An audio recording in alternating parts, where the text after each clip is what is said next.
மக்கள் யார் பக்கம்? திமுக எப்படி பார்க்கிறது களத்தை? புதிய தலைமுறை நேயர்களுக்கு வணக்கம். வட்டமேஜை விவாதத்தில் பங்கேற்றிருக்கிற மூத்த தலைவர்களுக்கு என் பணிவான வணக்கம். பார்வையாளர்களுக்கு என்னுடைய திருச்சி தாய்மண்ணில் மீண்டும் இதே வட்டமேஜை மாநாட்டில் பங்கேற்பதில் பெரும் மகிழ்ச்சி. எந்த ஊருக்கு சென்றாலும் தாய்மண்ணில் பேசுவதை போன்ற பேரு உலகத்தில் வேறெங்கேயும் இல்லை. அது எனக்கு நித்தம் வாய்த்து கொண்டே இருக்கிறது. இந்த வாய்ப்பை அளித்த புதிய தலைமுறைக்கும் என் இயக்கத்திற்கும் நன்றி பாராட்டி, தலைப்பு இந்த தேர்தலில் மக்கள் யார் பக்கம். நான் ஒரு செய்தியை சொல்ல விளைகிறேன். அரசு பள்ளியில் படித்த மாணவர்கள் இந்த ஆண்டு மட்டும் 448 பேர் JEE முதன்மை தேர்வில் 99.52 மதிப்பெண் பெற்றிருக்கிறார். இதில் என்ன அப்படின்னு புதிதாக அரசியலுக்கு வந்திருக்கிற தம்பிமார்கள் சிந்திக்கலாம். ஆட்சி ஒப்பிடுகிற போது இதுவரையில் அதிமுக ஆட்சியினுடைய 10 ஆண்டு காலத்தில் JEE முதன்மை தேர்வில், அதாவது உயர் தொழில்நுட்ப கல்லூரியில் படிப்பதற்கு அரசு பள்ளியில் படித்த மாணவர்கள் எத்தனை பேர் சேர்ந்திருக்கிறார்கள் என்று ஒரு பட்டியலை எடுத்த போது அதிமுகவினுடைய 10 ஆண்டு கால ஆட்சியில் வெறும் 192 பேர் தான் சேர்ந்திருக்கிறார்கள். ஆனால் திராவிட மாடல் ஆட்சியில் முத்துவேல் கருணாநிதி ஸ்டாலின் அவர்களுடைய உன்னதமான ஆட்சியில் இந்த ஆண்டு மட்டும் 448 அரசு எளிய பிள்ளைகள் இன்றைக்கு JEE முதன்மை தேர்வில் 99 மதிப்பெண்ணுக்கு மேல் பெற்றிருக்கிறார்கள். இந்த 4 ஆண்டுகளில் ஏறக்குறைய 3321 பேர் சேர்ந்திருக்கிறார்கள் என்றால் இதுதான் எங்கள் ஆட்சியினுடைய சாதனை. இந்த அவைக்கு வைக்கிறேன். இது ஏன் இத சொல்றோம் அப்படிங்கிறப்ப, ஒரு பண்பட்ட சமூகத்தினுடைய அடையாளம் கல்விதான்.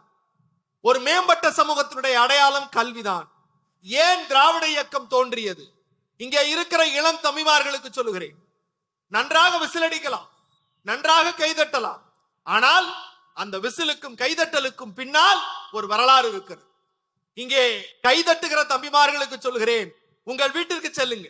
50 ஆண்டுகளுக்கு முன்னால் உங்கள் தாத்தா கல்லூரிக்கு போயிருக்கிறாரா என்று கேள்வி கேளுங்க.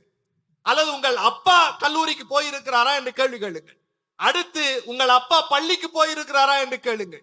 நீங்கள் உங்களையே கண்ணாடி முன்னாடி நின்று கேட்டு பாருங்கள், நான் கல்லூரிக்கு போயிருக்கிறேன், பள்ளிக்கு போயிருக்கிறேன் என்கிற பதில் வரும். 2 தலைமுறைக்கு இல்லாதது ஒரு தலைமுறைக்கு கிடைத்தது. இது அரசின் சார்பாக வந்ததா அல்லது கொள்கை மாற்றத்தின் விளைவாக கொள்கை எதிரிகளை வீழ்த்தி அடிமைத்தனத்தை உடைத்து திராவிடம் என்கிற சித்தாந்தத்தின் அடிப்படையில் ஒடுக்கப்பட்ட, தாழ்த்தப்பட்ட, பிற்படுத்தப்பட்ட மக்களுக்கு கல்வி என்கிற உரிமையை பெற்றுக் கொடுத்தது திராவிட இயக்கம். அதன் நீட்சி திராவிட மாடல் ஆட்சி. அது மட்டுமல்ல, எங்கள் ஆட்சியினுடைய சாதனைகளை பட்டியலிட சொன்னார்கள். நான் எதிர்த்தரப்பினரை இழிவாக பேசுவதற்கோ அல்லது அவர்கள் என்ன சாதனை செய்தார்களோ அல்லது என்ன சாதனை செய்தார்களோ என்றெல்லாம் பேச வரவில்லை. ஏனென்றால் எங்கள் தலைவர் சொன்னார், நான் ஆட்சிக்கு வந்து நான் வர வேண்டும் என்று வாக்களித்தவர்களை விட எனக்கு வாக்களிக்கவில்லையே என்று வாக்களிக்காதவர்களை வருத்தப்படுகிற செய்கிற அளவுக்கு தான் ஆட்சி நடத்துவேன் என்று சொன்னார். கல்வியில் சுதந்திர இந்தியாவில் இன்றைக்கு மாண்புமை பள்ளிக்கல்வித்துறை அமைச்சர் அண்ணன் அன்பில் மகேஷ் பொய்யாமொழி அவருடைய ஆட்சியில் 99% cross enrolment ratio. Cross enrolment ratio 99%. இது சுதந்திர இந்திய வரலாற்றிலேயே முதலிடம் தம்பி. இந்திய வரலாற்றில், இந்திய மாநிலங்களில் இது முதலிடம். இரண்டாவது, மருத்துவத்தில் முதலிடத்தில் இருக்கிறோம். குழந்தை பிறந்துச்சுன்னா இன்னைக்கு பீகார்ல 50% குழந்தை இறந்து போகுது. உத்தரப்பிரதேசத்துல 43% குழந்தை இறந்து போகுது, பிறக்கிற குழந்தை. ஆனா தமிழ்நாட்டில் 98% பிறப்பில் இறக்கிற குழந்தை தடுப்பை நிறுத்தி இருக்கிறோம். அதற்கு மத்திய அரசு மட்டுமல்ல, ஐநா சபையும் அழைத்து இந்த ஆட்சிக்கு விருது கொடுத்திருக்கிறது. இது வளர்ச்சி, இது வளர்ச்சி.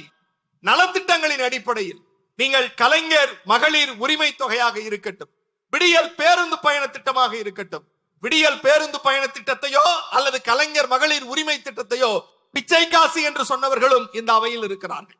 அந்த பிச்சை காசு என்று சொன்னவர்கள் உண்டியல்ல போடாத தட்டுல போடுன்னு சொன்ன வரலாறையும் நாம பார்த்திருக்கோம். அதையும் அடிக்கோடிடுகிறேன். நண்பர்களே, இன்றைக்கு கல்வியில் முதலிடம், மருத்துவத்தில் முதலிடம், தொழில் உற்பத்தியில், தொழில் முதலீட்டில் இந்திய வரலாற்றிலேயே டபுள் டிஜிட் பொருளாதாரம் பெற்றிருக்கிற ஒரே மாநிலம் தமிழ்நாடு. முத்துவேல் கருணாநிதி ஸ்டாலின் 11%. சரி, தேசியத்துக்கு போனீங்கன்னா, பாஜக ஆளக்கூடிய தேசிய ஒன்றிய அரசுக்கு போனீங்கன்னா வெறும் 6% தான். நாங்க அவங்கள விட டபுள் டிஜிட் பொருளாதாரத்துல இருக்கோம். இதையும் நான் சொல்லல, பாஜக அரசாங்கம், நிதி ஆயோக், ரிசர்வ் வங்கி சொல்லுது. சரி, தொழில் முன்னேற்றத்துல எத்தனாவது இடம்? முதலிடம். தனிநபர் வருமானத்துல தேசிய சராசரி வெறும் 2 லட்சம். தமிழ்நாடு இந்திய வரலாற்றிலேயே தமிழ்நாடு 3.76 லட்சம் ரூபாயாக நாங்க சாதிச்சிருக்கோம். இப்படி புள்ளி விவரங்களின் அடிப்படையில இது ஒரு ஆட்சி. இந்த ஆட்சியினுடைய தலைவர்கள், திராவிட முன்னேற்ற கழகத்தின் தலைவர்கள் எப்போது ஆண்டாலும் தமிழ்நாடு வளைந்து கொடுக்காமல் நிமிர்ந்திருக்கிறது. ஆனால் மற்ற கட்சியினர் எப்படி தன் நாற்காலிக்காக வளைந்து கொடுத்தார்கள் என்று புள்ளிவரத்தை எடுத்து பாருங்கள். நான் ஒன்றை சொல்லுகிறேன், மக்களுக்கு புரிவது போல சொல்லுகிறேன். இந்த ஆட்சி ஏன் வேண்டும் என்றால், நாங்க மக்களுக்கு நல்லதுதான் செய்வோம். மக்கள் எங்களோடு, மக்களோடு நாங்கள். முத்துவேல் கருணாநிதி ஸ்டாலினை ஆதரிப்பதற்கும் அவருக்கு மீண்டும் வாய்ப்பு கொடுப்பதற்கும் ஒரே நோக்கம் என்ன தெரியுமா?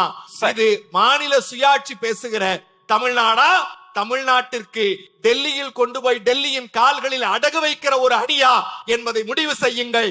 தமிழ்நாட்டையும் தமிழ் மக்களையும் முதுகை நிமிர்த்தி இருக்கிற ஒரு தலைவர் முத்துவேல் கருணாநிதி ஸ்டாலின் திராவிட மாடல் 2.0 தொடருவார். நன்றி பிரசன்னா.